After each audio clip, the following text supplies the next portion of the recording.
என் தமிழ் சொந்தங்களே, இந்த வீடியோவை கொஞ்சம் கேட்டு பாருங்க. வைதீகத்தை இன்று நிலைநிறுத்துவது பிராமணர்கள் அல்ல. முழுமையாக வைதீகத்தை இன்று நிலைநிறுத்துவது யார் யாரெல்லாம் தந்தை பெரியாரினுடைய சமூக நீதி அரசியலின் வழியாக வந்து பயன் பெற்று வசதியும் வாய்ப்பும் பெற்றார்களோ அவர்கள் தான் இன்று வைதீகவாதிகளாக மாறி இருக்கிறார்கள். இந்த உண்மையை உணராதவரை திராவிட செல்நரியும் பெரிதாக சொலிக்கப் போவது இல்லை. இதையும் வெளிப்படையாகவே சொல்கிறேன். ஆனால் வைதீகத்தை எதிர்கொள்ளாமல் இந்த நிலம் கடந்து போக முடியாது.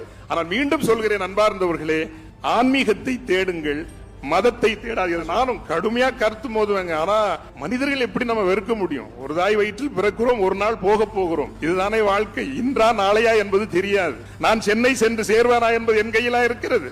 இல்லை, என் கையில் இல்லை. அந்த ஒரு சரணாகதி தான் என்னை பொறுத்தவரையில் ஆன்மீகத்தினுடைய ஒரு அடிப்படை, அவ்வளவுதான். ஆனால் எனக்கு ஆனா ஓட்டு பெரியாருக்கு, ஓட்டு பெரியாருக்கு. அதை மறந்துடாதீங்க.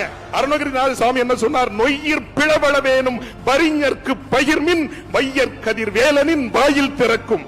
இன்னைக்கு 2 ரூபாய்க்கு ஏதோ அரிசி கொடுக்கறாங்கல்ல, பட்டினியால யாரும் சாகல்ங்கிற ஒரு நிலைமையை கொண்டு வந்திருக்காங்க. கரப்ஷன் இருக்குது, நிறைய பிரச்சனை இருக்கு.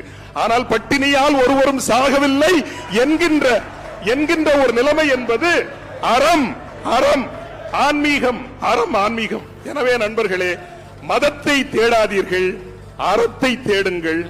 அறம் இருக்கின்ற வரை இந்த நிலத்தில் பெரியார் அறத்தினுடைய குறியீடாக இருப்பார், இருப்பார், இருப்பார். நன்றி, வணக்கம்.